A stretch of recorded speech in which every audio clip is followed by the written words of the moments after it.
नमस्कार, मी उषा मुरादे यूट्यूब चॅनलमध्ये मनापासून खूप खूप स्वागत करते। आज आपण बनवणार आहोत बीटचा हलवा।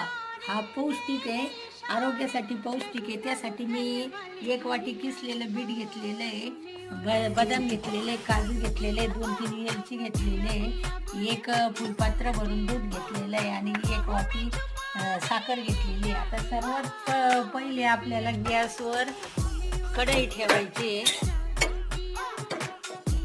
आणि त्यामध्ये साजूक तूप घालायचं आहे। 1 चमचे मी साजूक तूप घातलेलं आहे। आपलं तूप गरम झाल्यानंतर किसलेलं बीट त्यामध्ये टाकायचं आहे।